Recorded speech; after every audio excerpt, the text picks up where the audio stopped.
coming in. You're trickling in from all over the country, probably other countries.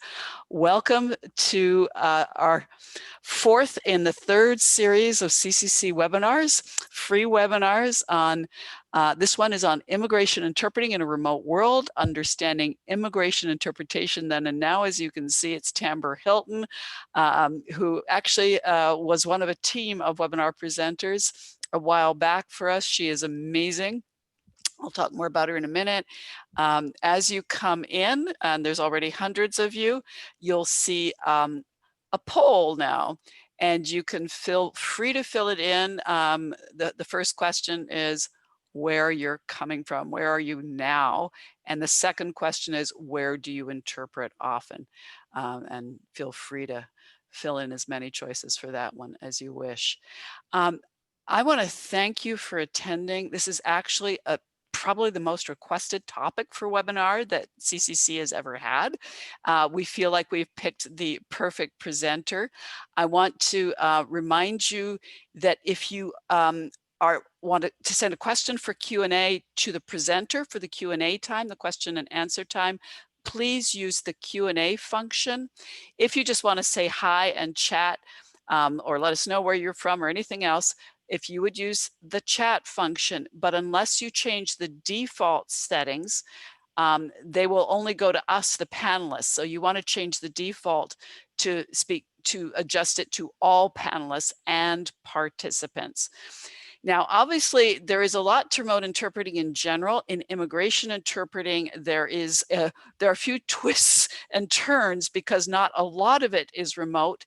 But the person who's going to be guiding you is Tamber Hilton, who is not only a federally court certified interpreter, she's also run the gamut in her experience. She'll talk a little bit more about her experience, but in just about every area of immigration.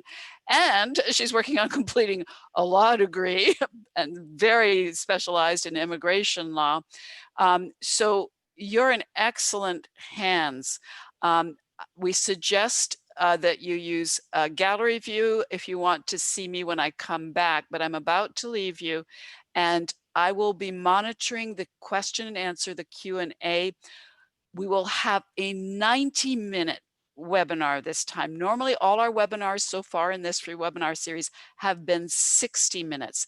This one is an hour and a half. So please don't hesitate. We'll have more time for questions.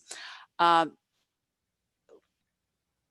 going to hand this over now to Tamber. I didn't know if you wanted me to mention the poll or if you'd like to take that over yourself, Tamber. The results are interesting. Yeah, the results are interesting. It's really cool to see that we've got people from every continent.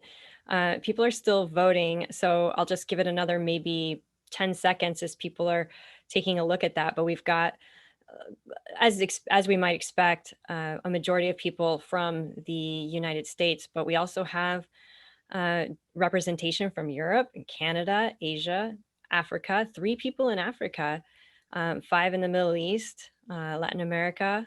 So that's really exciting. Welcome, you guys, and thank you so much for coming. Truly. So I'm going to go ahead and just end it and flip it out so you all can see it. So that's the results. That's about all of you. So I'm so delighted to be able to present today, and a big thank you to Marjorie for having me back. And I don't know if you wanted to share before I disappear where they interpret often, because that is fascinating as well, but I will leave you to that. Yes, I just closed my window on that, but I was seeing that a lot of community interpreters, which, that's where I started as an interpreter. So 65% of you are community interpreters, a lot of federal court interpreters and state court interpreters. So it's a really diverse group, and I'm really glad to be able to be here with all of you today as well. So I'll go ahead and move in. As Marjorie said, I'm a federally certified court interpreter. I'm based in DC from Seattle.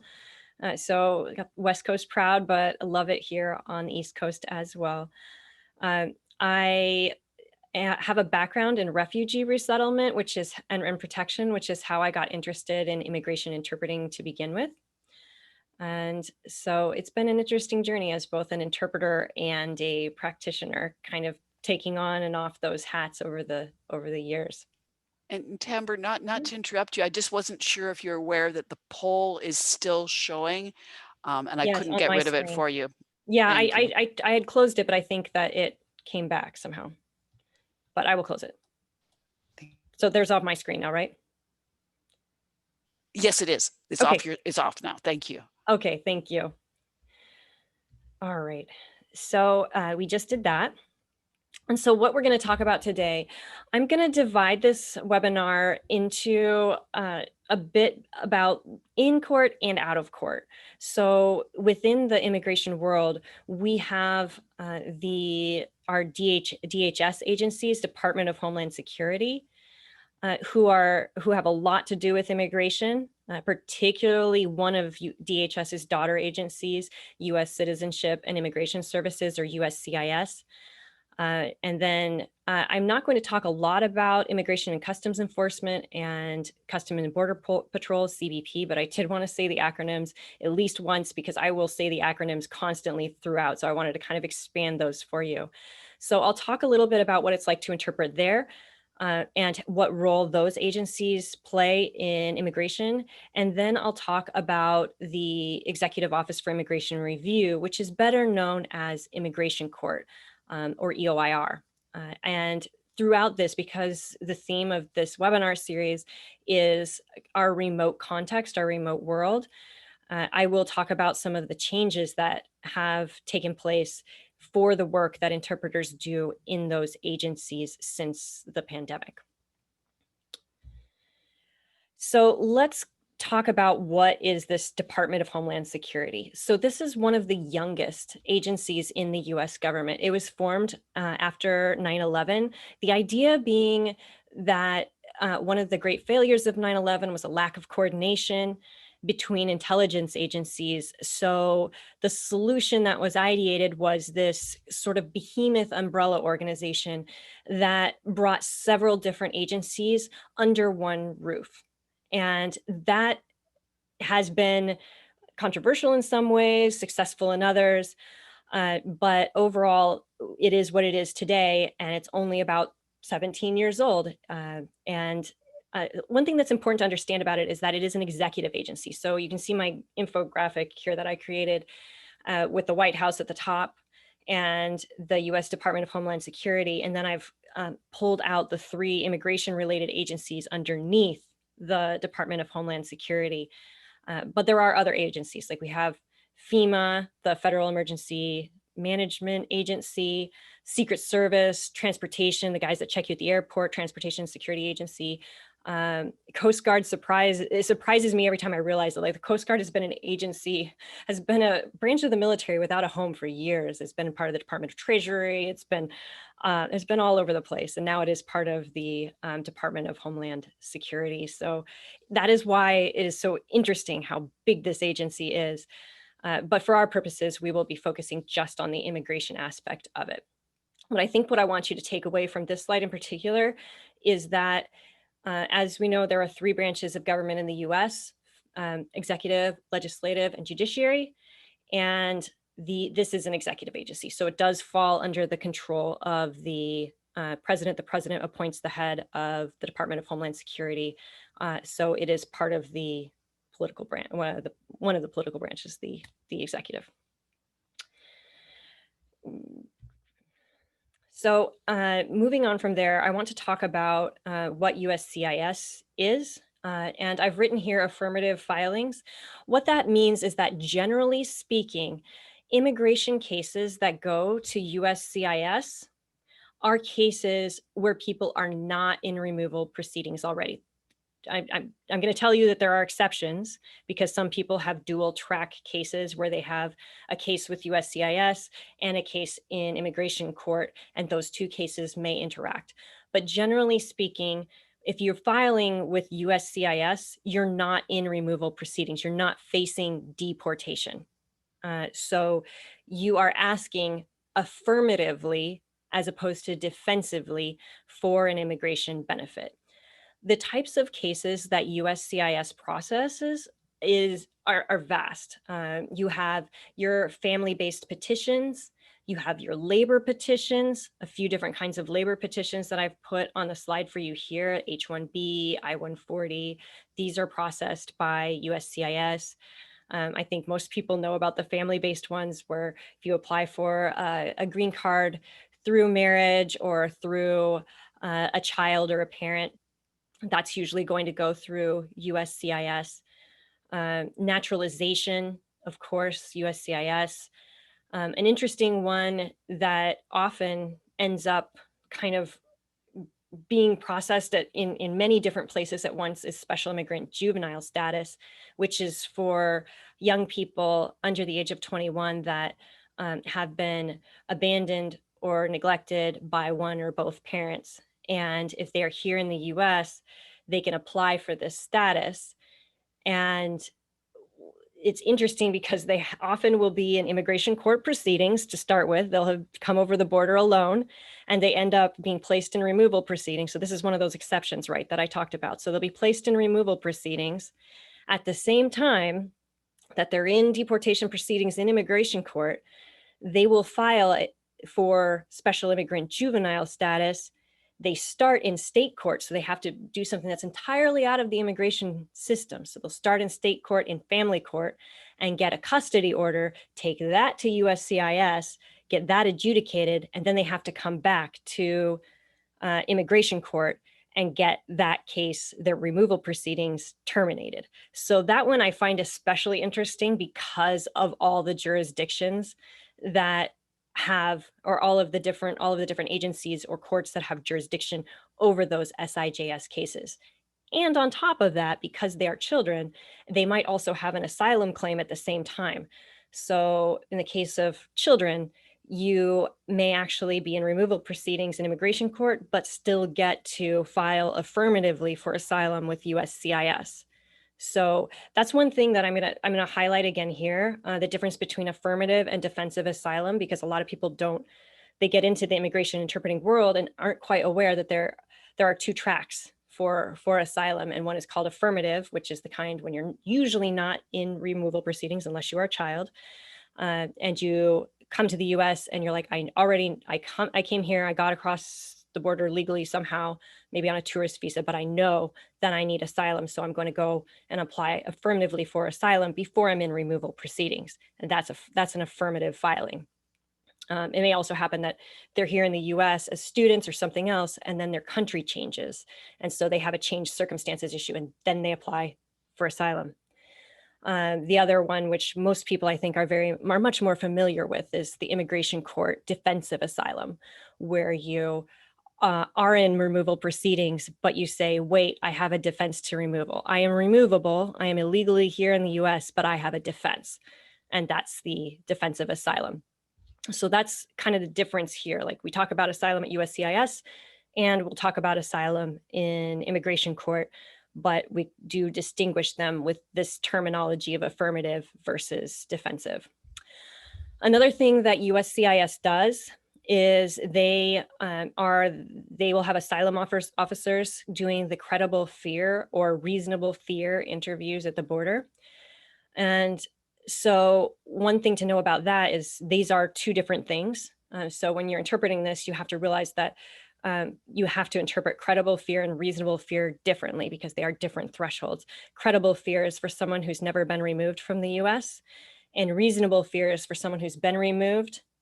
And then they come and they say, I've been removed before, but I do qualify for asylum, but they have to meet a higher burden. So it has to be probable, like more likely than not, that they will be subjected to persecution back in their home countries. Whereas the credible fear is what it is. Like they have to have that kind of like a reasonable chance, just a chance of establishing an asylum claim. So it's a much, much lower threshold. And I think, I'm not really sure, I'm sure that there was some sort of policy reason behind doing that, but probably not one that we would, I don't know. I'm not going to comment on that, but it's definitely something to be aware of just from an interpreting perspective, like credible fear, reasonable fear, different standards. Therefore, we must use different terms for these. So I will come past USCIS. I'm going to talk about the appeals. So USCIS, if your case is denied, most petitions, if denied, can be appealed. Not all of them, but most of them can be. And one thing that's interesting to know is that USCIS has its own Office of Administrative Appeals, the Administrative Appeals Office. And yet, at the same time, certain petitions, notably, I believe, family-based petitions, are actually reviewed by the Board of Immigration Appeals, which we'll talk about later when we talk about the DOJ and the Executive Office for Immigration Review. Because actually the Board of Immigration Appeals is part of the DOJ, completely separate agency, and it's part of the Executive Office for Immigration Review along with Immigration Court. And so it is interesting and worth highlighting that some appeals from USCIS actually go there. And I've drawn 2 arrows here because I want you to understand that this is dual track. So practitioners can actually make a choice. If their case is denied at USCIS, they just have to look at what type of cases it is, what appeals options they have, and they may actually be able to choose to appeal it, to the AAO, or go straight to federal court under the Administrative Procedures Act, which creates a remedy for it. The Administrative Procedures Act is not just for USCIS. It is also, it's anytime someone has an issue related to an agency, an executive agency, they may have judicial review, depending, underneath the Administrative Procedures Act. So the Administrative Procedures Act is a huge law that is part of our administrative law system in the United States. But it's interesting to know that you don't actually have to exhaust your appeals at USCIS. You can choose to go to federal court. So that's a practitioner decision. Like the Immigration and Nationality Act does not say that you have to exhaust your appeals at the AAO or USCIS level. Once the decision is final, you can go to federal court. And I've put the links down there. Don't worry about copying these or anything. You'll get a PDF of the slides later. So I've just put those in there as sources if you're curious to learn more about USCIS and appeals. So let's talk about where we're at right now with USCIS. So right now, throughout the immigration system, they're trying to proceed with cases, but there's a gigantic backlog because a lot of things have had to be canceled. A lot of the cases have been done where the interpreter is remote. Like I've done a couple of naturalization cases where the applicant and their counsel are at the USCIS office, and they're holding a speakerphone that is usually counsel's speakerphone, and the officer is using that to ask questions. So that can be very challenging for the interpreter because our sound is not great. There's literally a lawyer holding a speakerphone in an office where I presume they're somewhat socially distanced, and you don't see anybody. You just sort of hear voices that are probably about 4 feet away from the phone at any given time. And so that's why I call it hybrid. It's because the interpreter's not there, like one of us is remote. It seems that they don't really want to have applicants, immigration applicants in particular, showing up remotely. So that's why we have this sort of hybrid situation where people are coming in, but they're trying to make it remote for everyone else. One thing that happened within the last month or so, I think things go by so fast, but I believe it was September, was that over the summer, what was happening for asylum interviews where you're required to bring your own interpreter. You're pretty much required to bring your own interpreter no matter what.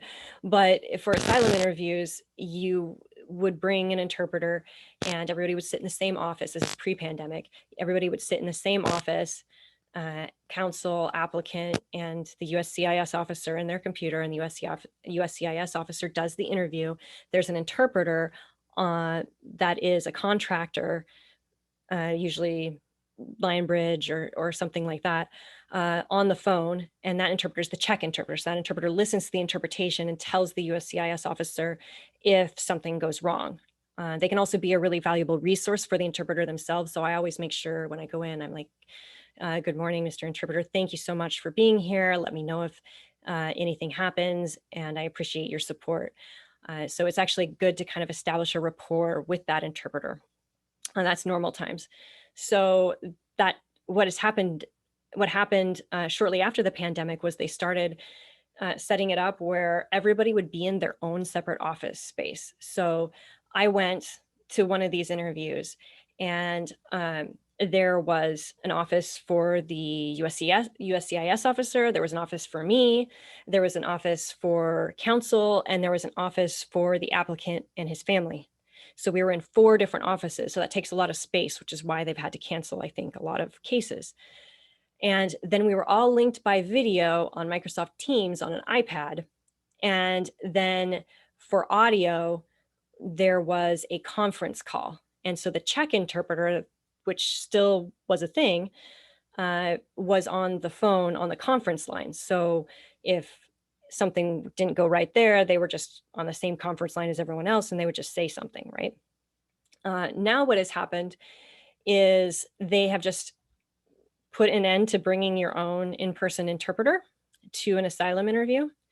And what they do is they just use the check interpreter. So the contract that they had with the agency providing the check interpreters, now that interpreter just interprets the entire interview. So that's a massive change for USCIS, because for years, it's been one of those things where it's like, well, should the government be providing an interpreter? Is that language access? Or is it language access that they're allowing applicants to bring their own interpreter, but providing a check interpreter? So there's a lot of questions about that, but it's been this way for years. And so for the first time in this pandemic, they're actually providing phone interpreters. So it's sort of one of those things where some people are happy about it and some people are not. Some people had great interpreters that they trusted, and some people were bringing their neighbors. So it's been an interesting development, and I'm sure that we'll all be watching to see what happens moving forward. Amber. Yes. I interrupt with as rarely as possible. Mm-hmm. Someone is asking about what USCIS is, and since you mentioned it all the time, if you could remind them that, sure, because I'm sure there are other people. Thank you. U.S. Citizenship and Immigration Services. One thing that I neglected to say before is that most people from a long time ago might be familiar with the INS, the Immigration and Nationality Service. And I meant to say that the INS, the Immigration and Naturalization. Oof, wow. I was not an adult when USCIS came into being, so I just know the INS, and now it's escaping me. So they had all of the functions for Immigration and Customs Enforcement, ICE, CBP, Customs and Border Protection, and USCIS, U.S. Citizenship and Immigration Services. All of those functions were under the INS before. And then those split into those 3 agencies that we know today, USCIS, CBP, and ICE. And all of 3 of those agencies became under the Department of Homeland Security. So it's interesting to appreciate how much immigration has changed since 2003 with President Bush's presidency and 9/11 and the Homeland Security Act and the Patriot Act and all of those things that created some massive changes in the way America runs its security apparatus as well as immigration. So, okay, coming back to this, as far as other things that are often related to USCIS, out of court attorney prep work, that has changed a lot as well. It used to be that was all done in person, that I would go to law offices or nonprofits and meet with attorneys and their clients.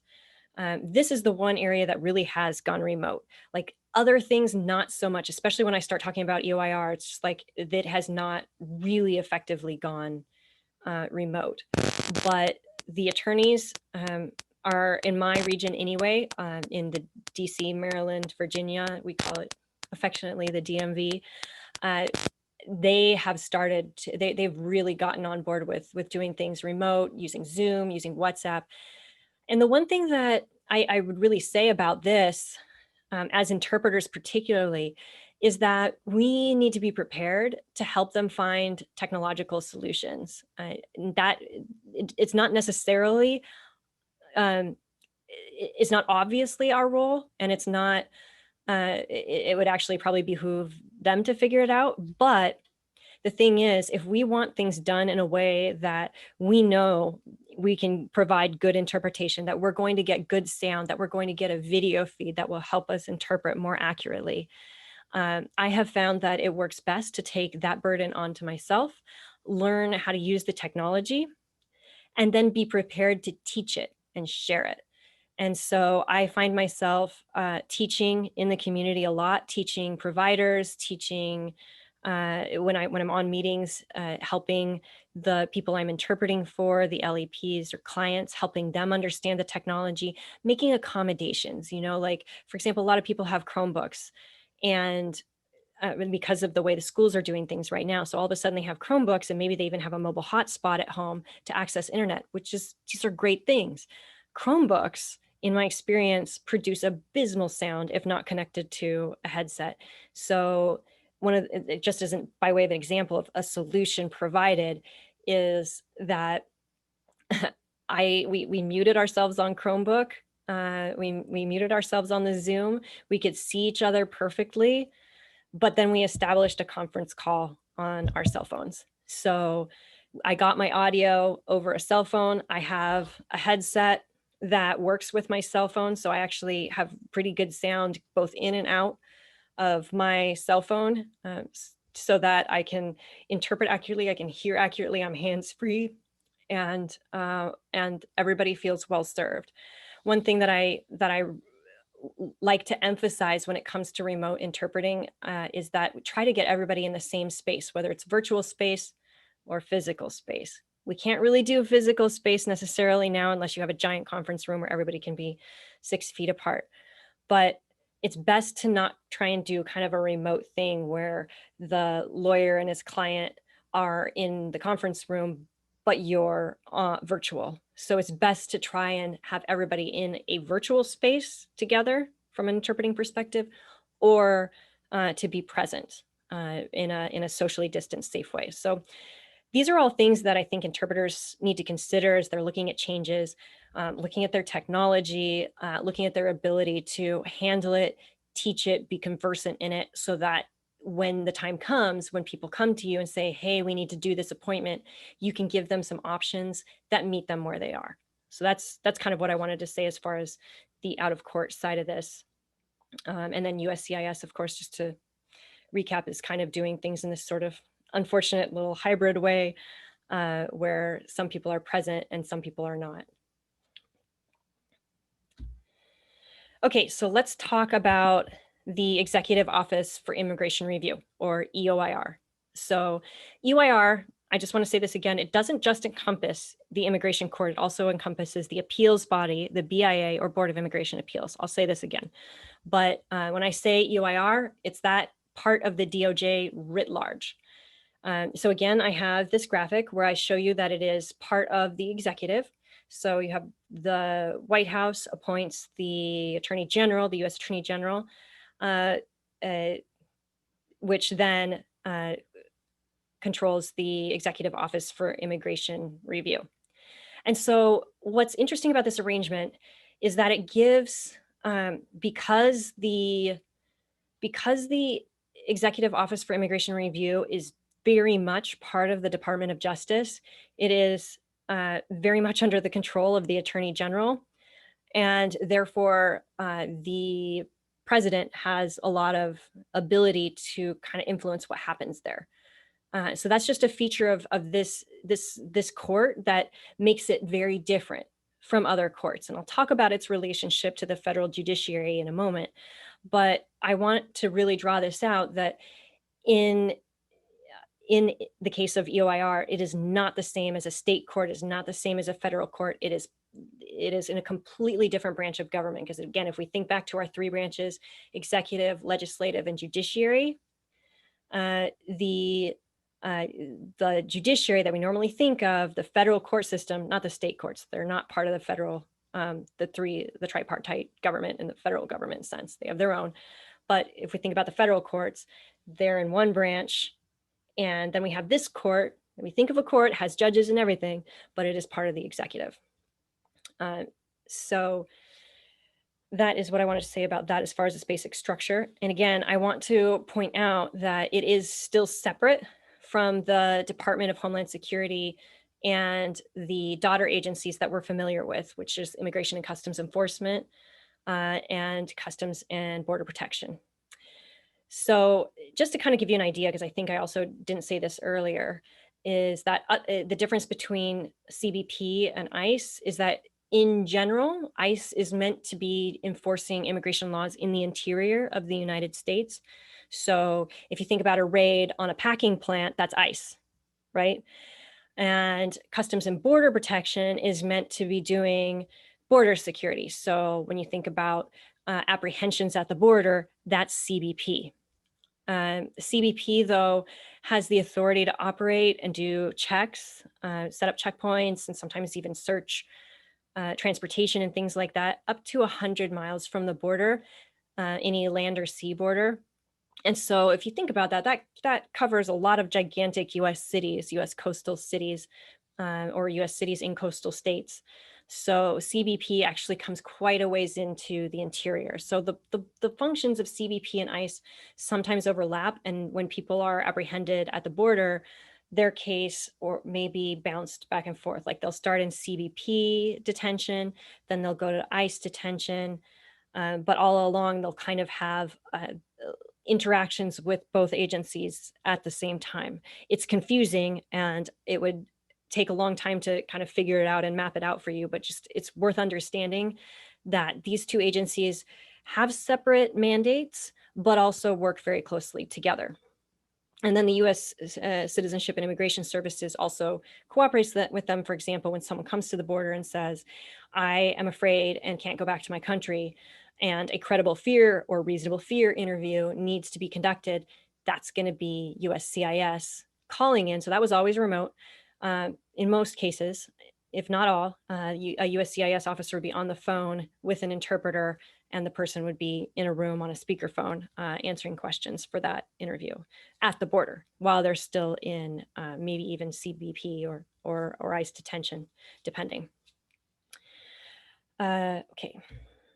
So let's talk about who our parties are in an immigration case in immigration court. So we have the respondent, who I have off to the left here. And they are we refer to them as the respondent. That is the person who is seeking relief from removal. So that's the kind of formal way of saying they are asking not to be removed or deported.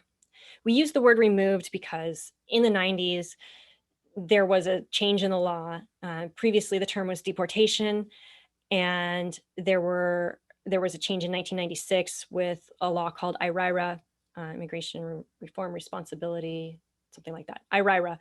And it created, it merged a couple kind of proceedings into one, which was removal. And deportation became a thing of the past. And so we distinguish it legally because there are still some old deportation cases that exist, and different law applies to those. So from an interpreting perspective, I mean, you'll sometimes still hear judges, because they think people will understand better, saying that people are in deportation or subject to deportation, even though they're actually subject to removal. So you will hear that. And if they use it interchangeably, then you just interpret it that way. But if they say removal, we as interpreters should say a word that corresponds to removal in Spanish, expulsión, as opposed to deportación.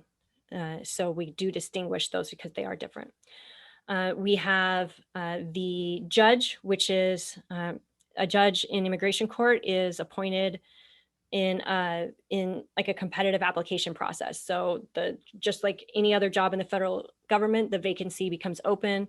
And if you meet the qualifications, you can apply to become an immigration judge. And so you're basically hired, and they are career lawyers within DOJ that are then designated as immigration judges. And then off to the right, I have our Department of Homeland Security lawyer. So those lawyers, this is why it's important to understand that DOJ and DHS are different agencies, because otherwise you would have a DOJ lawyer in immigration court arguing in front of a DOJ immigration judge. So that wouldn't work. So to have at least some semblance of a separation and the idea of a neutral judge, and because, again, ICE is responsible for removals within the interior of the United States, it is logical and reasonable that they are the ones that send their attorneys to basically press for a decision that allows them to do what they see as enforcing their mandate, which is to remove people from the United States, so that are present illegally. So they defend or they prosecute those cases in immigration court. So those are our parties. So what relationship does EOIR have to the federal judiciary? Okay, so we've already talked about how they are separate, how EOIR and the DOJ are completely separate in different branches of government. So first we have the immigration courts. So I'm just basically talking here, where I'm going with this is I'm going into the appeals process. So how does a case get from immigration court to the federal judiciary? Because it does happen quite frequently that cases will start in EOIR, and then through the appeals process, they will end up in the federal judiciary. And so sometimes it's a bit obscure how that happens. So I'm going to try and break it down. So your case will begin in immigration court, being adjudicated by an immigration judge. So that's, like I said, part of EOIR and under the Department of Justice. It's equivalent to what we think of as a trial court or a court of first instance, right? So if you have, if you imagine your three levels, like trial court, appeals court, Supreme Court, that's where immigration court falls, is down at the bottom. They're a trial court. And so they make findings of fact, as opposed to at the appeals level where they tend to make findings of law and they don't look at the facts, like the facts are decided at the trial court level. So the sources of law that we're looking at are US Code. So the Immigration and Nationality Act as incorporated into the US Code, that's Section 8 of the US Code. And then you also, so that's one source of law. And then you have the regulations that interpret that law, which are promulgated by the DOJ in the process of running the immigration court. So you have Title 8 of CFR, Combined Federal Regulations. And so that's two sources of law already. So you have the US Code, you have to look at the regs. And then you also have case law or jurisprudence from the Board of Immigration Appeals, and also from federal circuit courts, and also from the Supreme Court. So that's a lot of law that an immigration practitioner needs to consider as they are moving forward with their case. If you lose your case at the immigration court level, then you can appeal to the Board of Immigration Appeals. Either side can. So Department of Homeland Security can appeal, as well as the respondent immigrant can appeal to the Board of Immigration Appeals if they lose that case. So it's also part of EOIR and under the DOJ. Sometimes they publish decisions which become precedential decisions, and those are meant to establish law that the immigration judges must follow. So if the BIA puts out a published case, that becomes a precedent case. And that means that whatever the BIA said about the law in that case, unless and until it's overturned by the federal circuit court, or unless and until the BIA reverses it or a new attorney general comes and invalidates it, that law that is established by the BIA in that published case is binding on all of the immigration courts in the entire country. So regardless of whether or not you have, regardless of what circuit you're in, if there's a BIA decision, that is binding on your immigration judge. So here's where I wanted to introduce a poll as far as when cases move out of the administrative system, out of the DOJ and into the federal circuit court. So this is just a quick test your knowledge just to see. And the question, once we get the poll up, is who do you think can appeal to federal circuit court.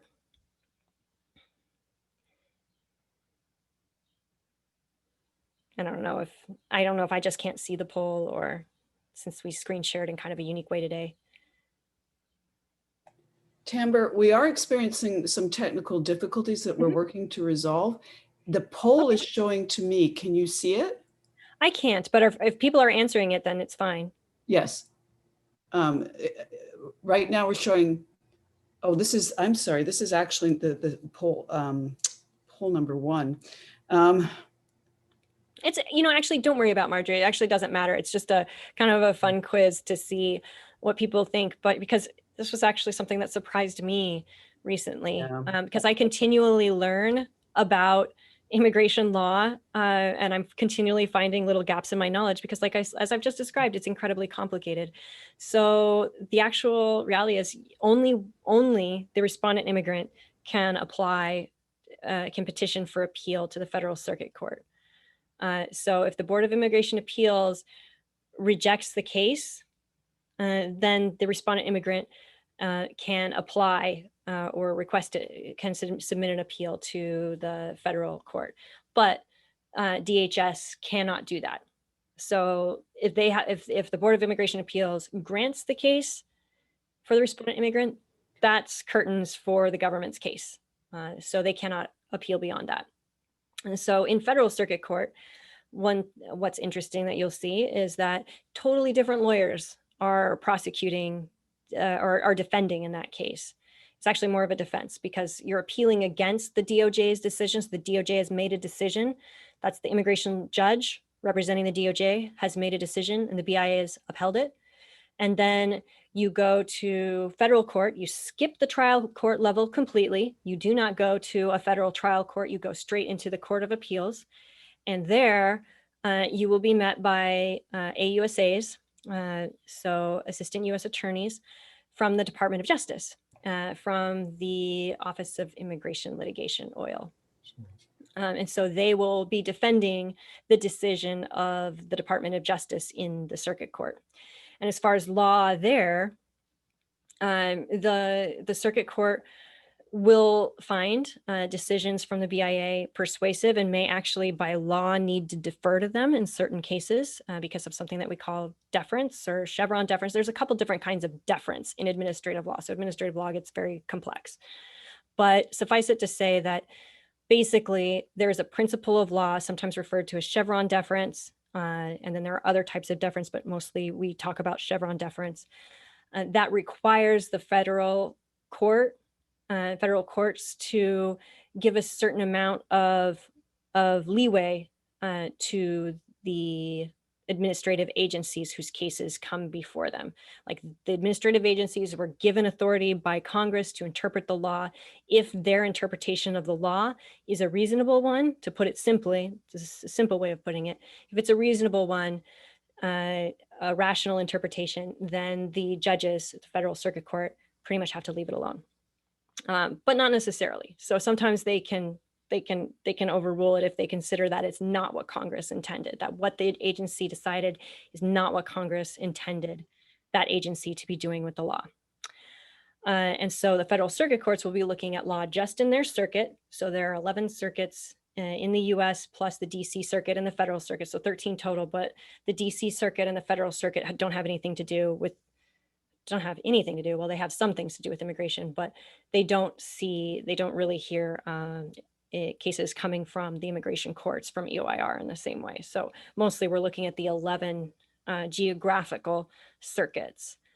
And they will look at the case law primarily in their own circuit, but they may look outward. If they don't have a case on point in their jurisdiction, they may look out to other circuits and make decisions that way. So that's why if you've heard and found it a little confusing or a little interesting, why someone says, oh, well, it's better to be in the 9th Circuit as opposed to the 5th Circuit or the 11th Circuit or whatever circuit, that's why, because the law may be different in that circuit because those judges and those courts get to make the law for their circuits. Now, sometimes, rarely, the Supreme Court will agree to hear an appeal of a case from a federal court. And that's, I mean, when I say rarely, I mean that it's not just that it happens rarely for immigration, it happens rarely in general. Only a small minority of cases that are appealed to the Supreme Court are actually heard. But if there's, for example, a significant conflict between the circuits, like I just said, the law in the circuits can be very different, but if it's so substantial that it becomes an issue of justice, the Supreme Court will pick an example case that really is a very good example of that conflict. And they will hear that case and decide it so they can kind of fix that circuit split across the country. Or if the case presents kind of a new question, we call it a novel question of constitutional law or federal law, then the Supreme Court might also agree to hear that case. So that's kind of how that works. So just to recap, the way cases get from the EOIR into the federal court system is by petitioning for appeal, and only the respondent immigrant can do that. And that has to be after the case is final. And you'd be surprised at how complicated final can be when it comes to BIA and immigration decisions. But just so you know, the immigration case must be final before it can be appealed to the federal court. So how do they get to immigration court even to begin with? How does that start?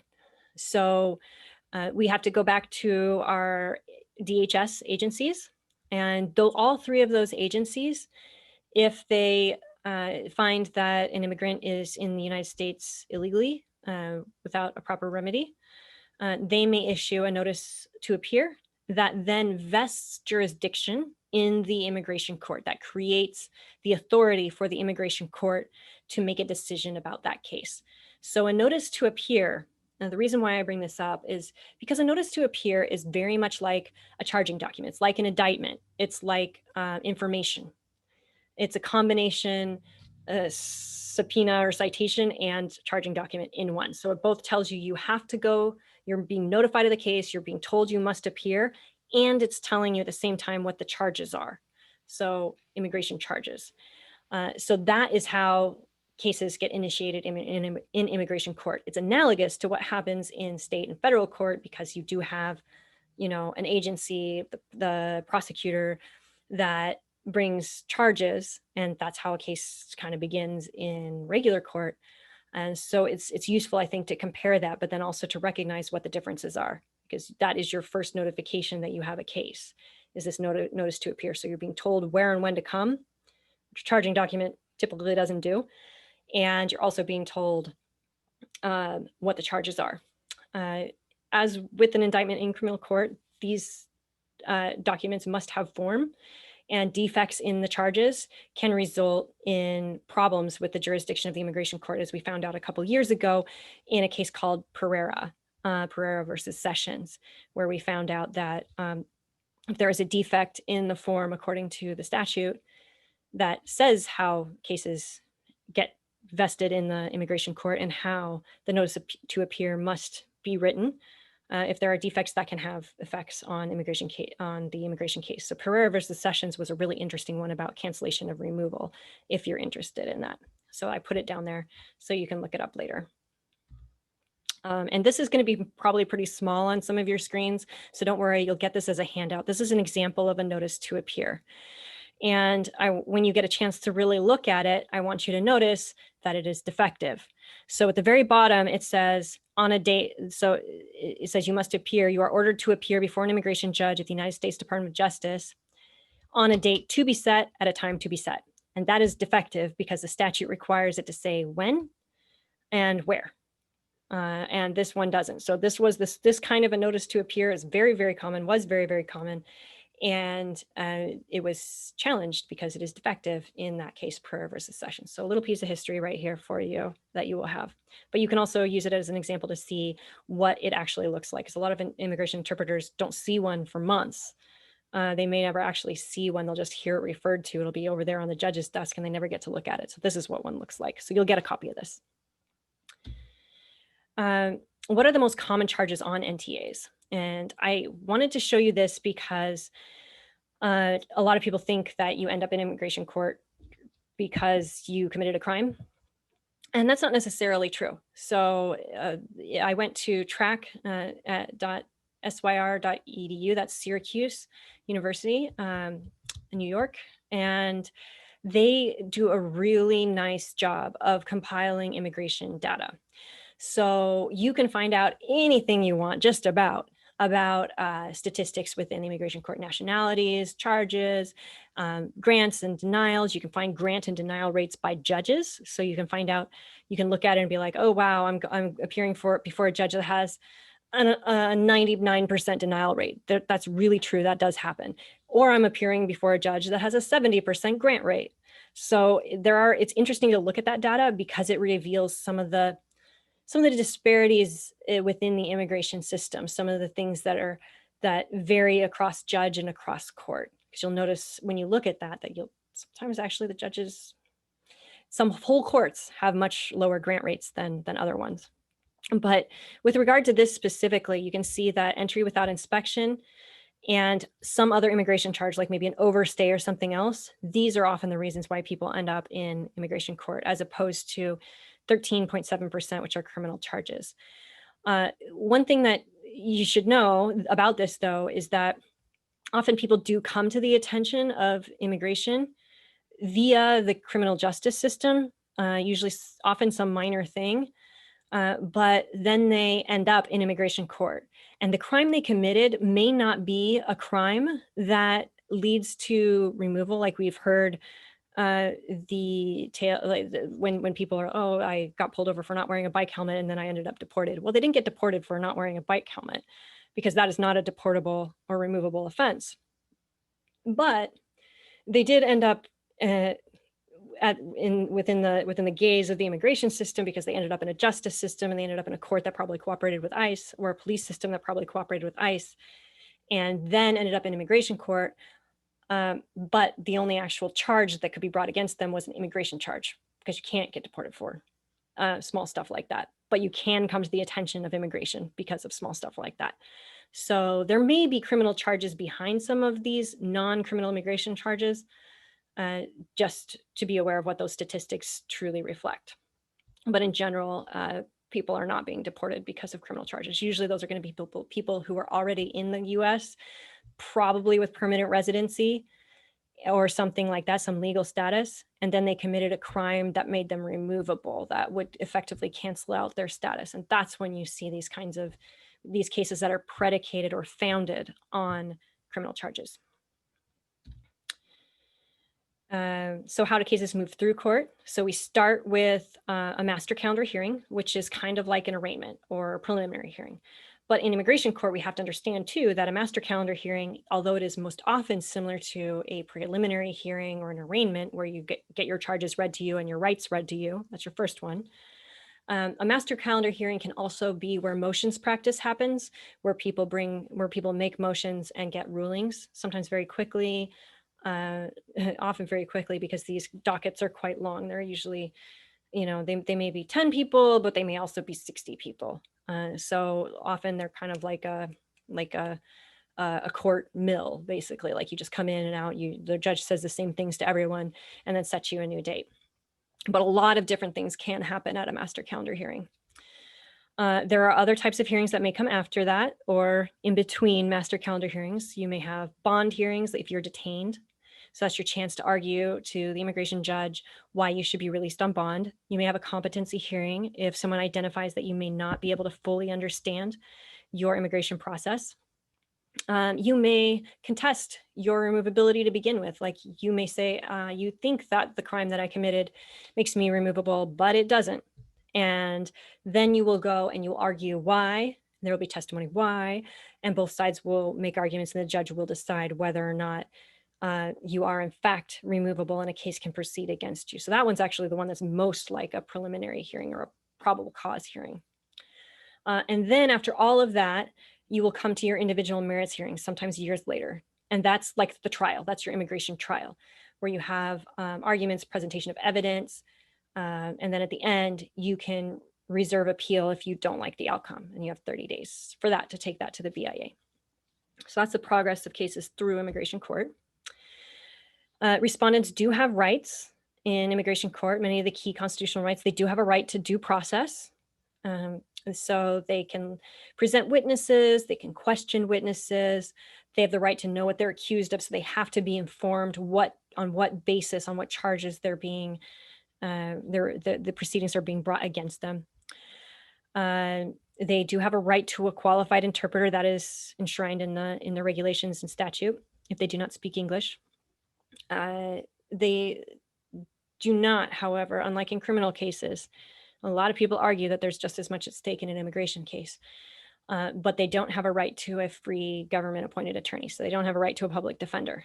And this is not the same in all countries. So in other countries, immigration cases immigration systems do pay lawyers, do appoint lawyers. But here in the US, we have the right to hire our own lawyer, a lawyer of our choice, and the court has to give you a reasonable amount of time to find an attorney. So often that first master calendar hearing is just a continuance. You go and you say, I'd like time to find a lawyer, and the judge will give you sometimes as little as 2 weeks, sometimes as much as a year to find an attorney to represent you. So you have that right to representation, but you must procure it on your own. So those are kind of the key rights of respondents in immigration court. Current operating status of EOIR. So most courts are now open for non-detained and detained individual hearings. At the beginning of the pandemic, they were completely closed for all except detained hearings. And so judges would go in and they would meet with the respondent over video from the detention center. And so only detained hearings were going forward. As of, I believe it was about July or so, that they started opening the courts for non-detained hearings and individual hearings, still not master calendar hearings. And those have been kind of back and forth because there are frequent closures in the immigration court, like the DOJ will just tweet that X court is closed. And often it's because of a COVID case that may have come up in that court. So it's a little bit of a kind of like, oh, will it or won't it go forward for immigration practitioners, respondents, and interpreters. So, but right now what they're doing is they're having everybody go. It is all in person. There are masks and social distancing. Some judges allow the interpreters to just use a face shield if they're sufficiently distant from everybody else in the courtroom. But pretty much everybody is usually masked and you're 6 feet apart. This is challenging. I've been told by interpreters that it is difficult. I haven't actually been back to immigration court. So I will disclose that I haven't been back to immigration court since March because of the pandemic. So I've only observed, but I've been told that immigration interpreters do find it a bit hard sometimes to interpret through masks and also to hear people. And so it's become more important than ever to have your court protocols down really well so that, you know, when you ask for repetitions more often now than you used to, it's, you know, very smooth. It's like the interpreter would like to request a repetition, blah, blah, blah, can you repeat? So this happens more than it used to. The government counsel almost always calls in. So the respondents counsel usually is in person. Sometimes they call in as well. The respondent pretty much always goes. And so respondents counsel will be there at the table, but government counsel will be over the phone. So that's an interesting thing that's totally unusual because you just hear their voice and they have an empty table over there. So throughout the whole hearing, it almost feels like they're not there until suddenly there's an objection or something like that. There are huge backlog issues related to this. And in fact, the National Association of Immigration Judges issued a call for remote virtual hearings, and they renewed that call, I think it was September 23rd, so really recently. They put out a white paper comparing the implementation of remote in immigration courts to the implementation of remote in state and federal courts and found it wanting. And they said, you know, our sister courts are doing this, why aren't we? So if you're interested in that, that's also going to be one of your handouts. I am sending along that white paper just so you can see what this what the Immigration Judges Association is saying about remote in the courts, because it is true that the courts really just haven't implemented remote in a serious way, the way that other courts have for different reasons. And I'm not really privy to all of the reasoning and all of the thinking behind it, but it is true that it is quite different to how it has gone in state courts and federal courts since the beginning of the pandemic. Things to be aware of in immigration court. The first thing that everybody notices is that interpreters are not in teams. So we work alone, which has implications for how we do our work. We will do a lot of it can be difficult when things get long. So a lot of the cases though are pretty short. And so it's a little bit more manageable than you might expect, with only like 30 minutes of simul here, and then maybe 45 minutes of testimony, and then a break, and then another 45 minutes of testimony, and then another 30 to 45 minutes of simultaneous. That's pretty typical, I would say. So it's not an exaggerated situation. Although I certainly have done cases where I did end up doing simul for an hour or more alone, which is not best practice and not ideal. So I'll talk a little bit about how to mitigate that. You're always recorded. You're on the record all the time. We don't do a lot of sight translation. We're mostly simultaneous and consecutive. And the pace is fast and the terminology is specialized. So as immigration interpreters, we need to be ready for all of those things, like more so than in the state courts. Like the pace is really, really fast and the terminology is very specific. And sometimes the terminology, the same words mean different things in immigration court to what they mean in state court. So how to mitigate that? So first of all, talking about terminology, it's extremely important to be able to follow and interpret accurately, to have at least a basic familiarity with immigration law. And to be aware also that some legal terms are, like I was saying just a moment ago, are used differently in immigration court. Like a frivolous claim, for example, in regular legal terminology, that just means a claim that has no merit, no basis in the law, right? But in immigration court, they ratcheted it up quite a bit. So a frivolous claim in immigration court isn't just one that has no merit. It is a particular finding that relates to when you say something, when you actually submit a fraudulent claim. So if you submit a frivolous asylum claim, that means you actually lied on the application, and then you're barred forever from receiving immigration benefits. So it's really important to take that into account when interpreting. Like I don't use the same interpretation for frivolous in immigration court as I do when I interpret in state court. Parole is another one. Like to be paroled into the US is to be admitted conditionally. And so my interpretation reflects that. It's not like a temporary liberty the way being released from jail is temporarily. So these are just some examples to be aware of. And so the way to know that is to look at the law and know the statutes. Coping with immigration court, the pace and the fatigue. So you have to be assertive with your breaks. And this is something that's really clutch, is that the immigration court has a bench book for judges. Most courts do have bench books, which just pretty much is what the judges have to say frequently over and over again. And so there's an asylum boilerplate, there's the cancellation of removal boilerplate. And what I've done is I've created exercises for myself using those.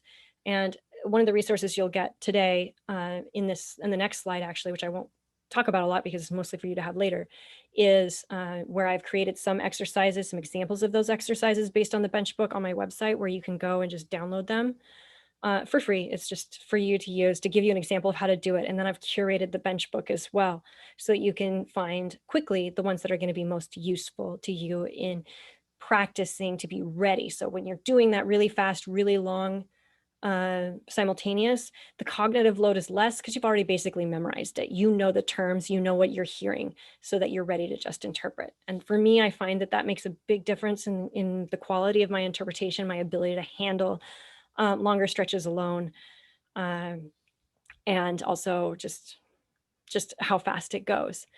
I'm not advocating for that to stay that way. I think that we should be working in teams, and working in teams is the best way to interpret.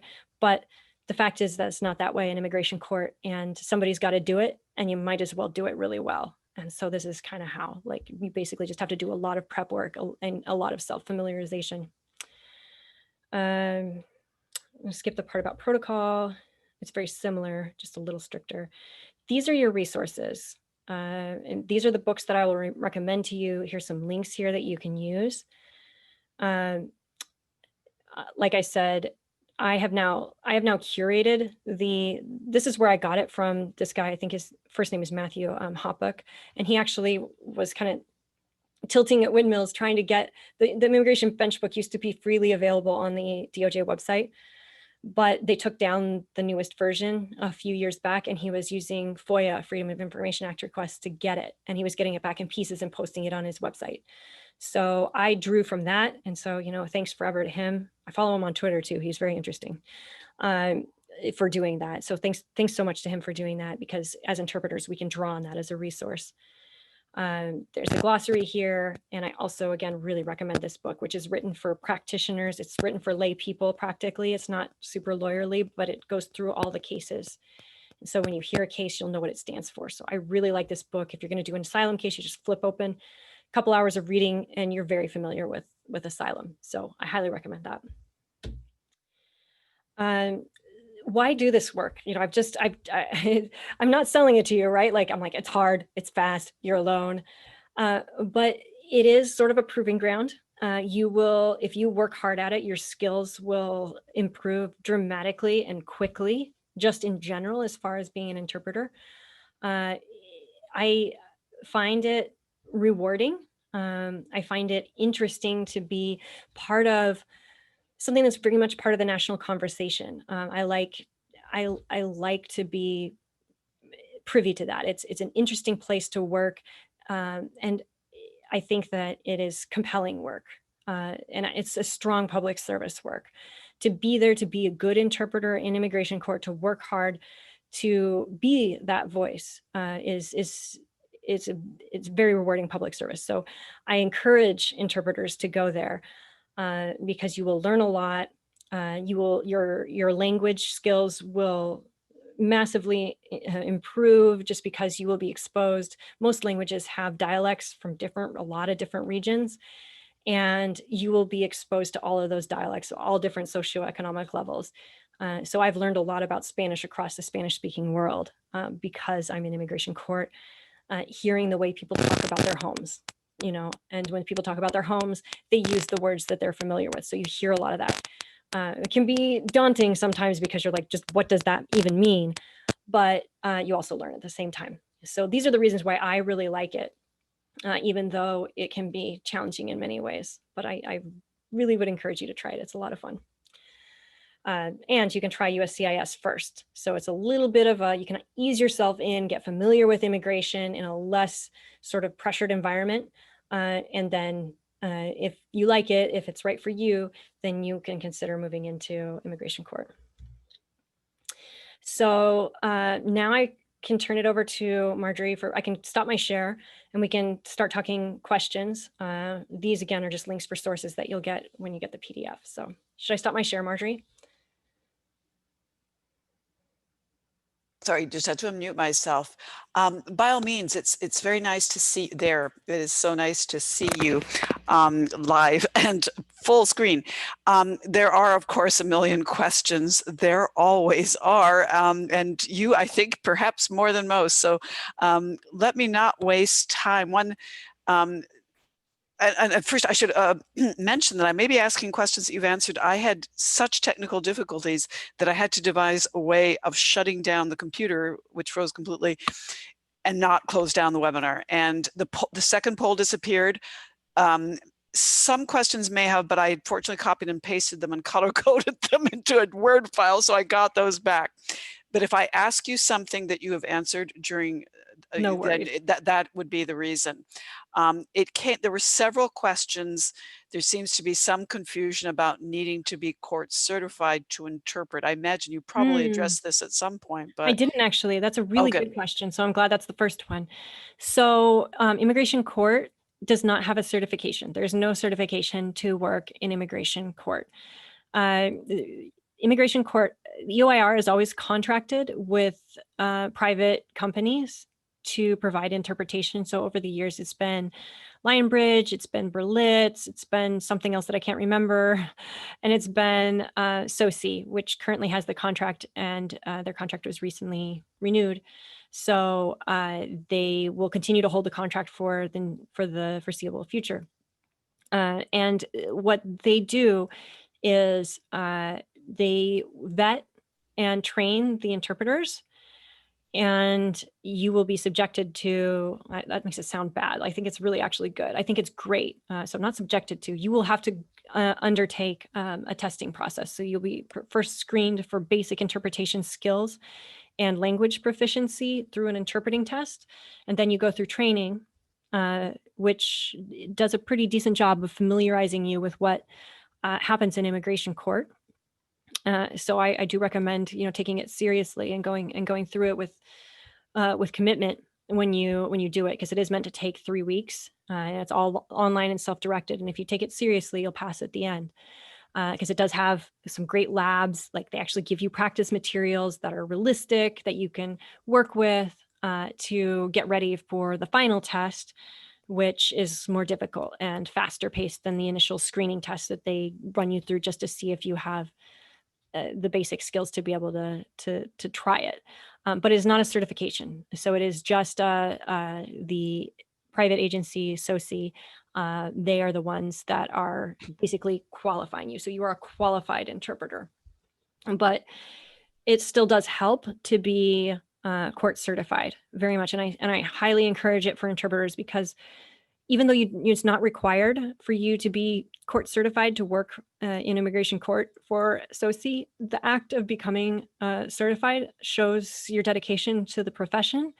And it also, because it requires so much study and effort, and also requires you to kind of get in contact with norms of the profession and all of that, it makes you a better interpreter. Like, even if you fail the test, you're a better interpreter at the end of it because you worked to study.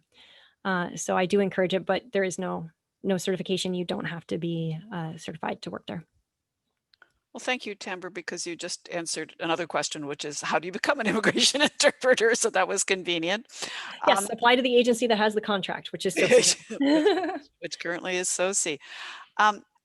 This person says, I'm not a USCIS contract interpreter. USCIS asked a client to prepare an interpreter, me, and the USCIS officer called me as the client provided interpreter. Is this something we can expect to happen regularly? And I think we can guess the answer from some of the things you were reporting that are recent events. Yes, because it used to be that I haven't been where the USCIS officer called me, but it doesn't surprise me at all. It's just that in my cases, it's always been the lawyer that had the contact with me, and the lawyer then just called me on their phone. But I wouldn't be surprised to have it, and would probably prefer it, because I'm sure that the USCIS desk officer's phone is probably better than the attorney's speakerphone. So I don't know. Like, different officers and different offices are going to do different things, but it is true that interpreters are appearing a lot via phone these days. Speaking of which, can Tamber please share what model of headphones are compatible with cell phones?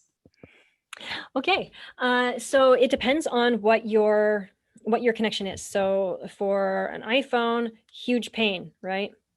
We only have this Lightning connector, and so I connect a 3.5 millimeter, like this Sennheiser headset. It's a nice gaming headset, and it has a 3.5 millimeter jack connection. I'm going to try and, somewhere on the floor here, is the other end of this.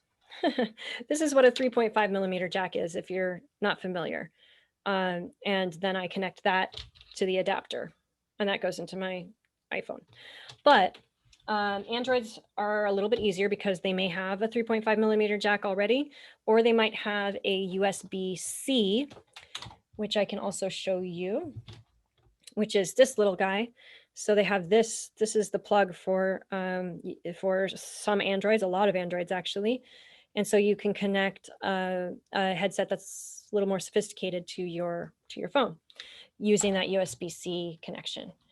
And if you have a USB headset, and your phone has a USB-C connection, then you can buy adapters. Like, I have a Mac, and so this is actually what I was even showing you, was actually an adapter. So this connects to another headset that I sometimes use, which is a USB headset, but because I have a Mac that only has USB-C ports, I use an adapter. So you could get that for your phone, I assume, as well.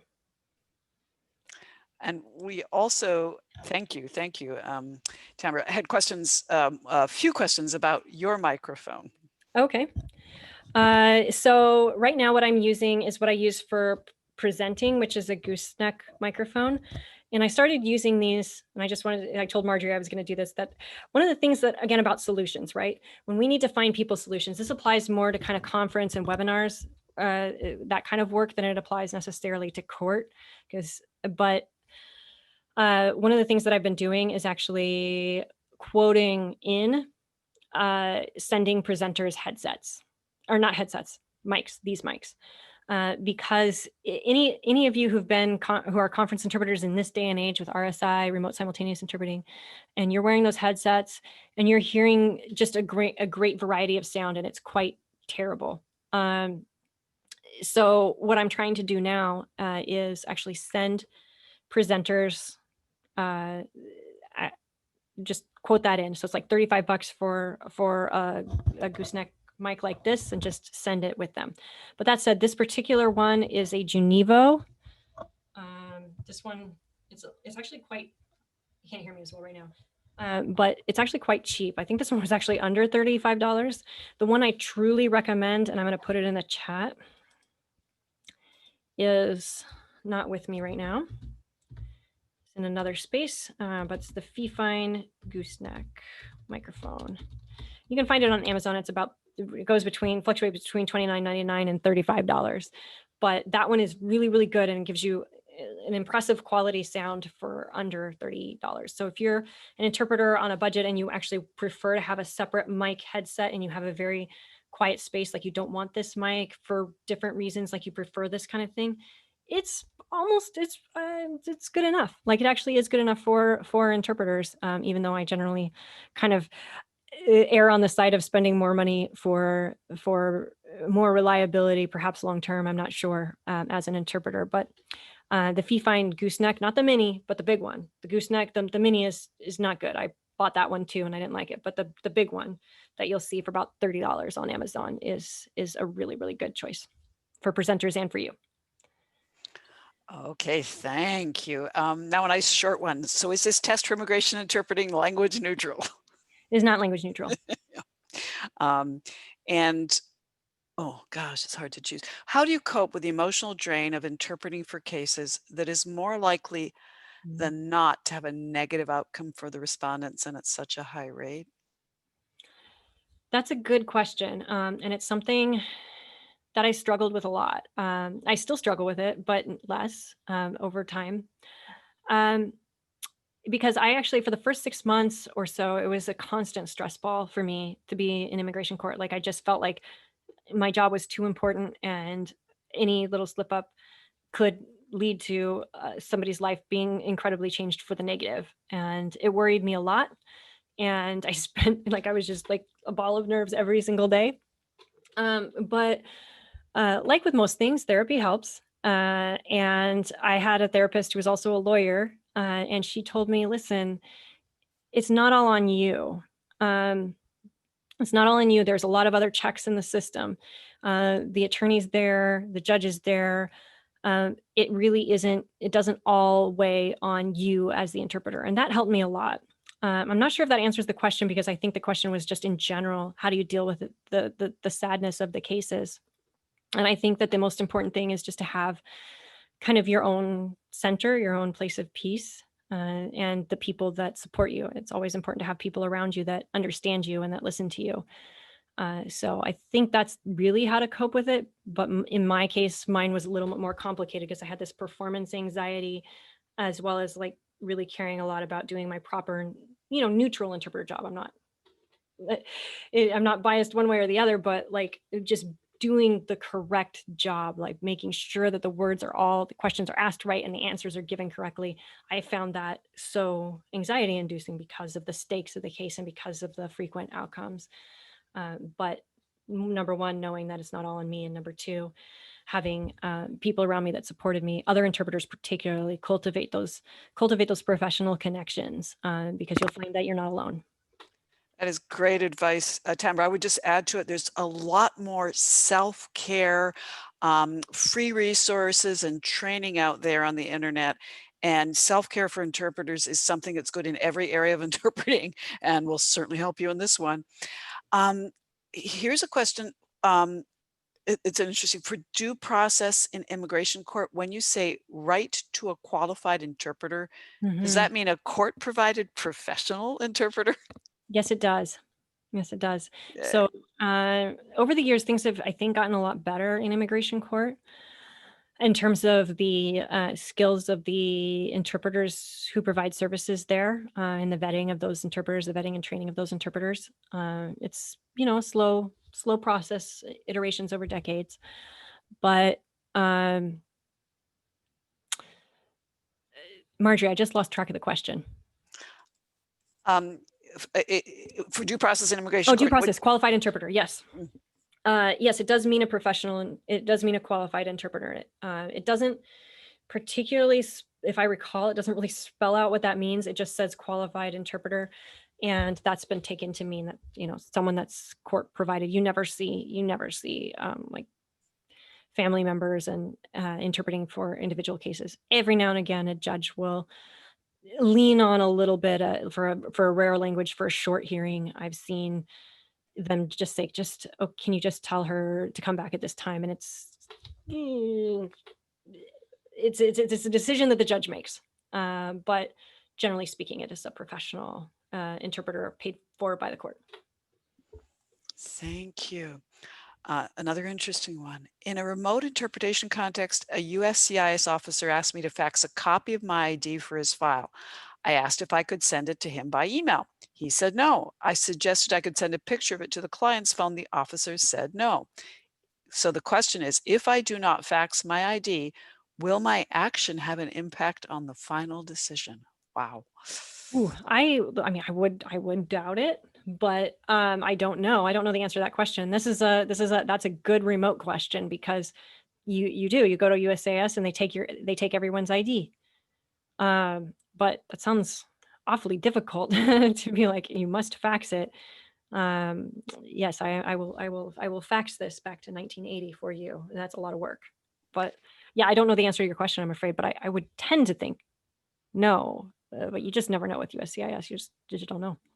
And to clarify for our listeners, fax is recently something I've had to deal with a few times, and I'm going, what? No, we don't fax anything anymore by fax machines. But it is emerging for both government agencies and occasionally banks and things as a security requirement, but especially government. It's a very strange phenomenon to be going back to the 80s. And you can do it online though. Like when if I have to fax stuff now, I actually just have an account. I can't even remember where it is now. I usually just have to open a new one because it happens like once a year that I have to do this. But you can fax it over the internet, and that's the solution. That's what I would recommend. It's a little bit of a pain, but it's not as much of a pain as going down to a Kinko's or something like that and faxing it. Thanks. Are there PDFs of the boilerplates that the judges use available to us so that we can prepare and practice for our first time in immigration court? Great question. Great question. And yes, and you have links to them in my slides. So what I linked you to the lawyer's site where I got a lot of them, but then on my own site, which is also there, I have curated it. So I found the ones that are most useful to immigration interpreters and posted those PDFs on my website, as well as give you an example or two of how you can adapt those exercises, or sorry, adapt those boilerplates into exercises. So like basically I take the language, write a little bit of a story to go with it, and then record it in English, and then use that for simultaneous practice. And I've done that with one of them, and you can find it on my website for you to use and then draw up your own. And somebody's just put in the chat what the address is. It's on the slides, but I will type it here too. And any word on when immigration court might make the switch to team interpreting? I told the recruiter, says this interpreter, that that's a deal breaker for me. Yeah, no word. That is going to be that, and that's a long game, and it's a decision that EOIR would have to make. It's not the contracting agency, it's EOIR. So that may be very far in the future. Who knows? Yeah, that does not sound good. Do you have a short list anywhere of where terminology differs between courts beyond the ones you mentioned, like frivolous and paroled? This person says that would be an awesome resource. I don't have a list. That is a list of the most common one. The one that's on the slide is the list of the most common places where it differs.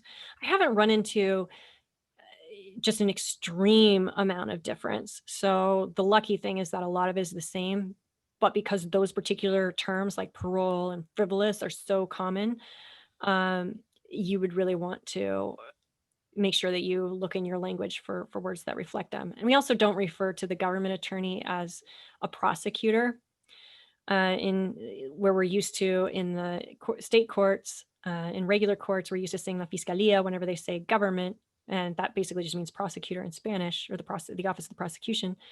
Well, we don't call them that in immigration court. We just call them the government attorney or the DHS attorney. Right.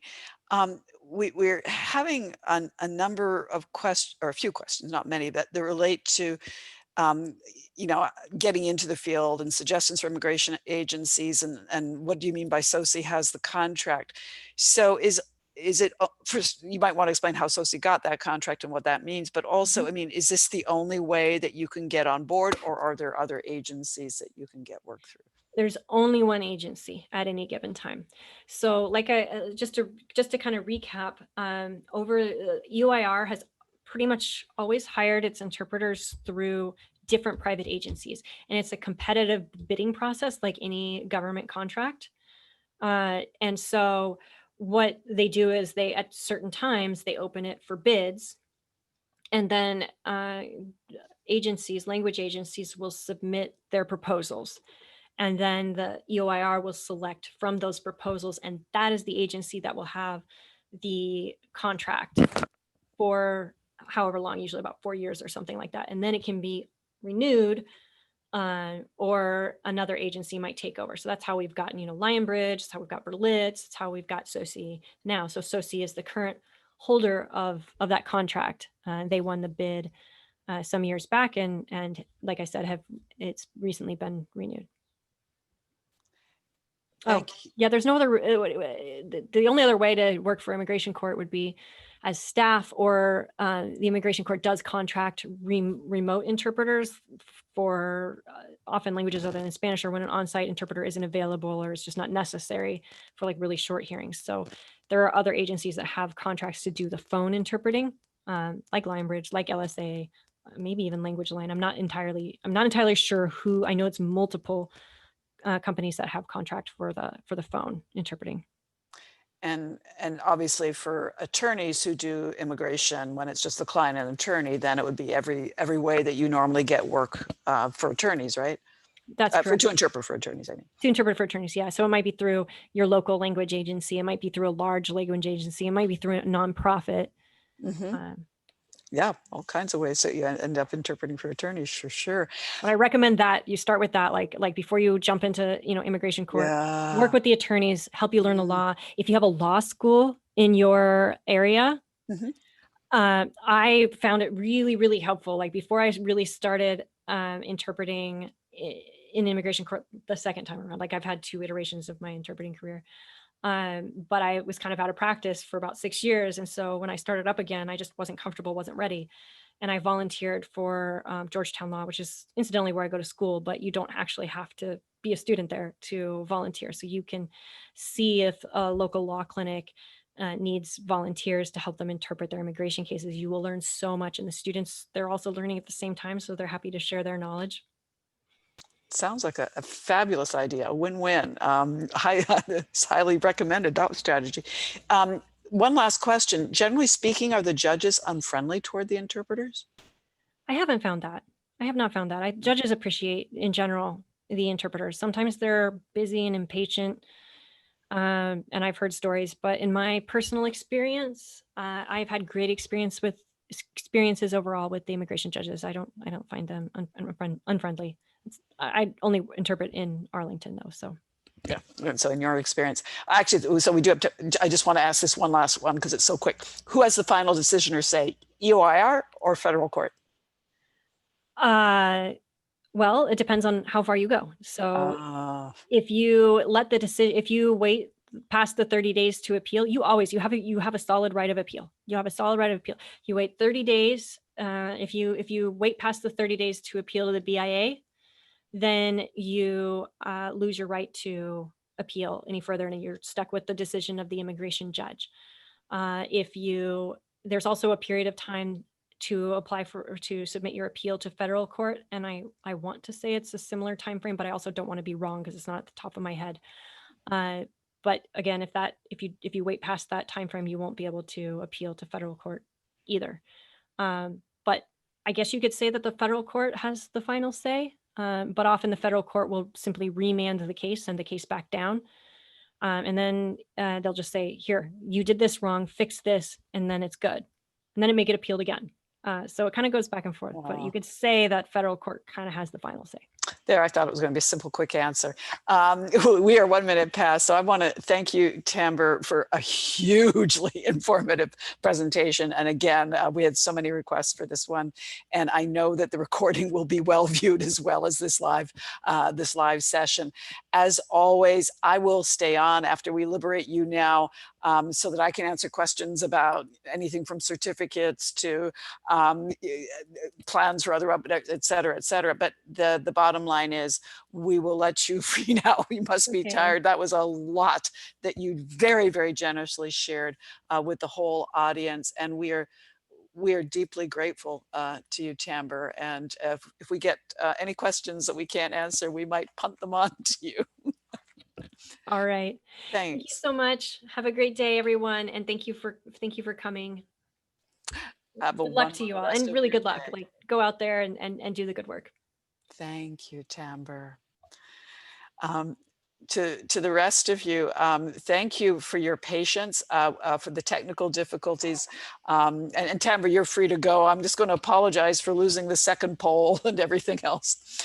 But essentially, we are, apart from missing the poll, as far as I could tell, we're able to get to all the questions that we had time for, but we had saved a copy. If you have other questions that you just really, that Tamber didn't have time to answer, you can send them to info@cultureandlanguage.net, and we'll be happy to pass them on to Tamber.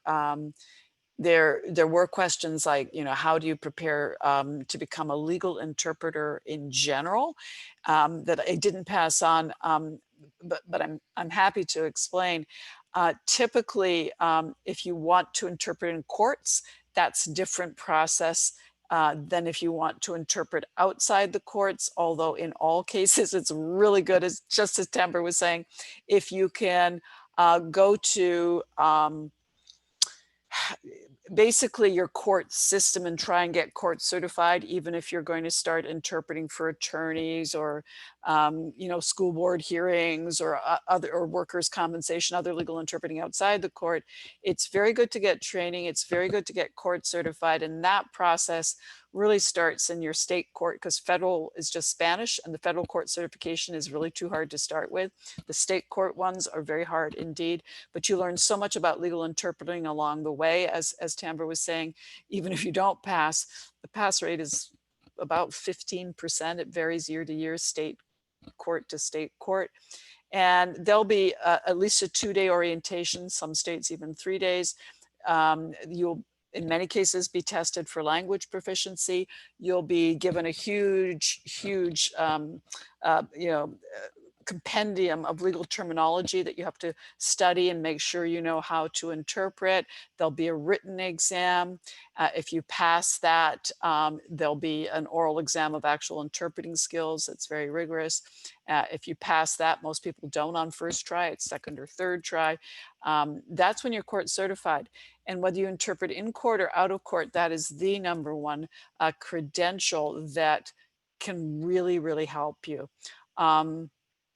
Someone is asking, do we have access to the previous presentations? I missed them. Yes, all of these webinars, the free webinar series.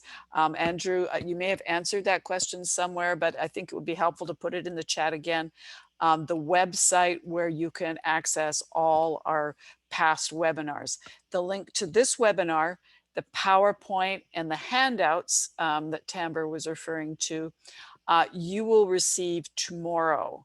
And then you are free also to tell other people to come to the website and view the recording as well. I'm looking to see about other questions. Since EOIR is administrative and not independent, should we even call it a court? We don't officially call it a court. It's more, everybody just calls it immigration court. So that's a really good question. And what do other countries call it? Those from other countries might be able to answer. What's the immigration interpreter code of ethics? That's really a question I'd be happy to pass on to Tamber. There are legal codes of ethics for federal courts, state courts, and local courts. I'm not aware of the immigration one, so we can pass that one on to Tamber. Just any questions for Tamber, as I said, that we're not able to answer, just go to, just shoot an email to info@cultureandlanguage.net.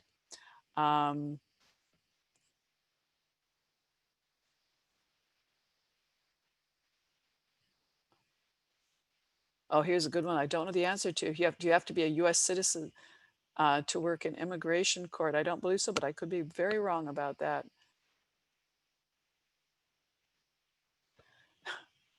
Somebody's complaining about SOCI, and I do understand the contract was held by Lionbridge for a long time.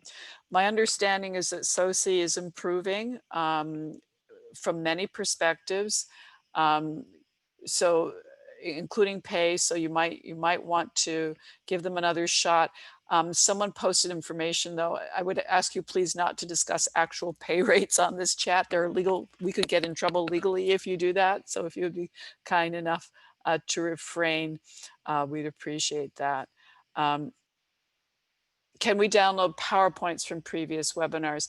No, the understanding that we have with our presenters is that if you register and you attend live, if you register for the webinar, that's when we send you the PDF of the PowerPoint, and in this case, relevant handouts. But if you haven't registered, what you have access to is the actual recording, which includes the PowerPoint, but it's embedded in the recording. Have immigration court interpreters formed an association? I don't believe they have. That I believe I would have heard if they had. Wow, someone is reporting, I was vetted by SOCI, but did not end working with them due to my dual citizenship. They wanted me to give one up. That amazes me. Very interesting. Thank you, Eliana, for sharing that information. Okay, I'm going to switch to chat now to check. I was looking at the Q&A, and now I'm going to switch to the chat. Hold on to see if there's.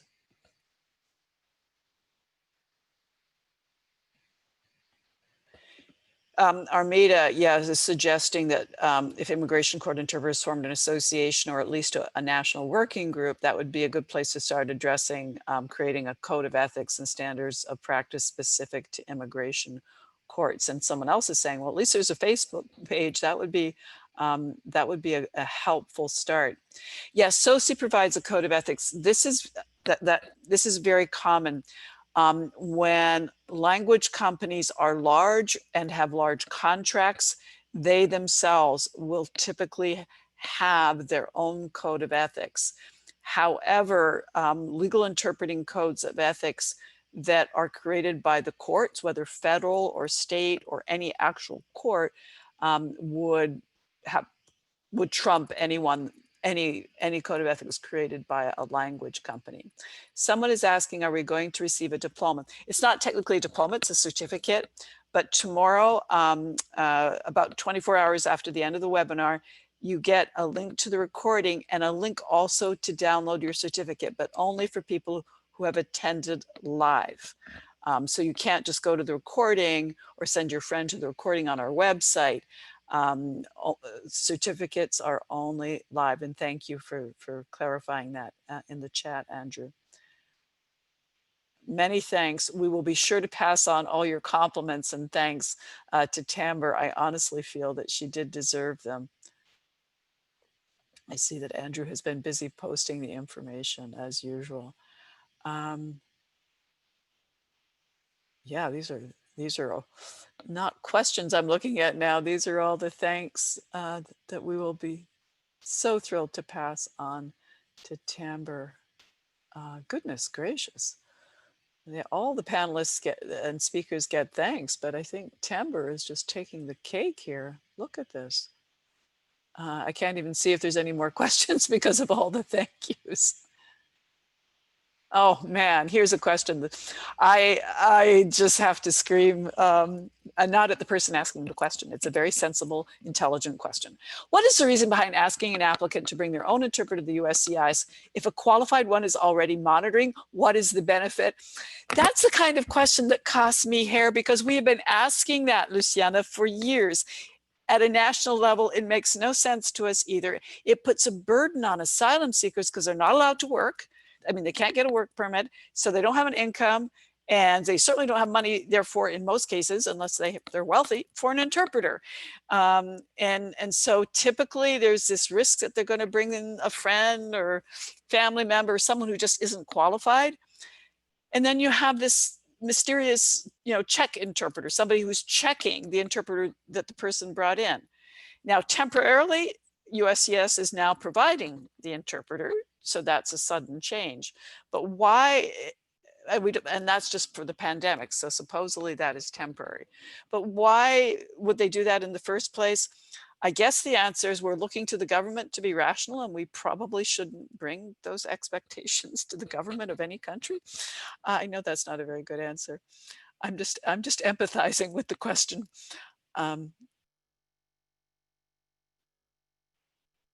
I've been interpreting at the immigration office in the Twin Cities in person. I found out that some of the officers are very aggressive. Is it part of their training to intimidate the respondent? Although I'm really not qualified, I'm going to take a stab at saying, no, I don't think so, because I've seen so many, in fact, even in some cases in videos, but stories of, some who are trying hard not to be intimidating and not to be aggressive. So I suspect it's part of the culture of individual offices and individuals, as opposed to the training that they receive. It may also depend on certain administrations and general attitudes. I wish Tamber were here, because that's such a sensitive question. Some of these are definitely questions for Tamber.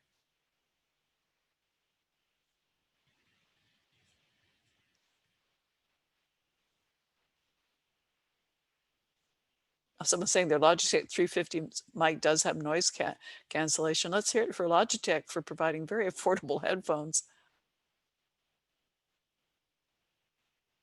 So I hope it's clear about this SOCI and the contract business.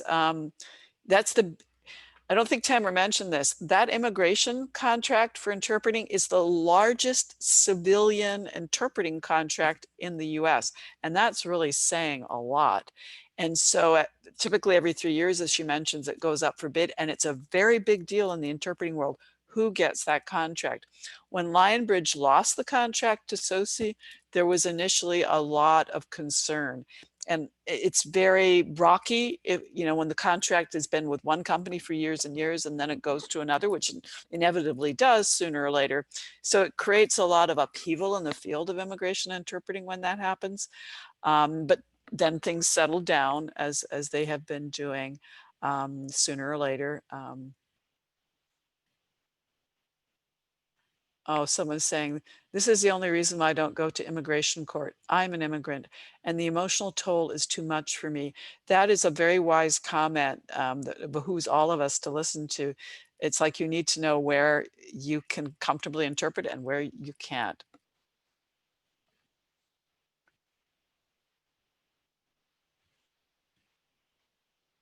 So that's, Are we going to be able to watch it later again? Yes, when you get the link to the recording, you will be able to watch this as often as you want, or whichever parts of it.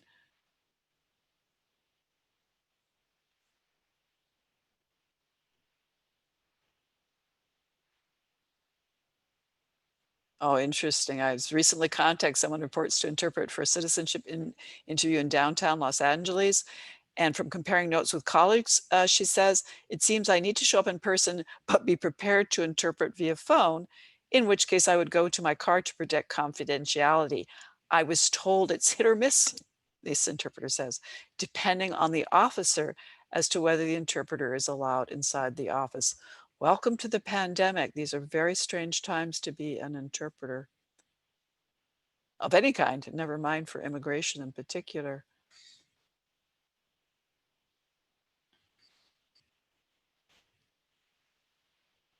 Any links for immigration court trainings and testings, that's where you would go to SOSI, because they are the ones that are providing that training. So SOSI, S-O-S-I. Yeah, someone is saying the official name of the immigration court is the Executive Office for Immigration Review, the EOIR that that Tamber kept talking about. So to clarify, we just call it, we meaning people in the field, we call it immigration court, but that is not its official name. Its official name is EOIR. So it's not technically court, but it sure feels like it. What was the name of the last agency working for UIR? I assume that's EOIR. So right now, SOSI has the big contract. So I assume the question is who had it previously? It was Lionbridge. So Lionbridge still does a lot of the interpreting for USCIS, but not for EOIR, the quote immigration court. That's just SOSI. And Lionbridge probably does some of the remote interpreting as well, the phone, over the phone interpreting. Yeah, someone asked if it was only happened to her or if there's disturbance in the background. I heard it periodically as well, but then it wasn't too long and then it would go away.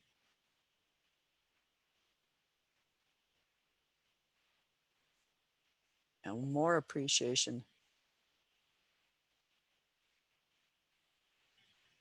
Someone says, worth mentioning here that, as in my own previous experience in one of the embassies, is that if you had worked before in a similar place, most of the vocabulary you might need, as well as immigration acts and regulations, are already known to you. Yeah, being a legal interpreter working in a variety of contexts will absolutely help you enormously for immigration interpreting, no question.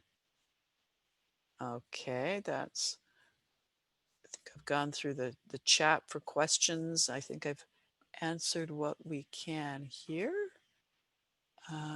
So many thanks, look at that. Going back to Q&A, because okay. I apologize for the appearance of my husband in the background. We will have an office soon. We just moved. And the office will be available soon. So I will be back in an office environment for the first time. I see participants have raised their hand, but if you have any last questions, I would just write them in the chat. Otherwise, we are always here and available for questions in general, whether they're about our trainings, our online trainings, or the Blue Horizon website. And Andrew, if you wouldn't mind just putting the Blue Horizon website in chat. We have the separate website, cultureandlanguage.net, for a face-to-face training, which for some strange reason we're not doing it. Thank you, Andrew. Oh, I do have a couple more questions before I leave. In the California Bay Area, this person is not sure which one contracts with immigration court. There is only one agency that contracts for quote immigration court, and that is SOSI for face-to-face, which is still what mostly is going on. For remote, as Tamber said, it could be different companies for over the phone interpreting. Someone says I worked with Lionbridge, but it's been several years since Lionbridge had the contract. Someone is saying, oh, Quizlet has SOSI immigration flashcards. That is cool. And the UK Legal Aid Agency pays for asylum seekers' legal services. That is so cool that the UK does that. I wish the US did that.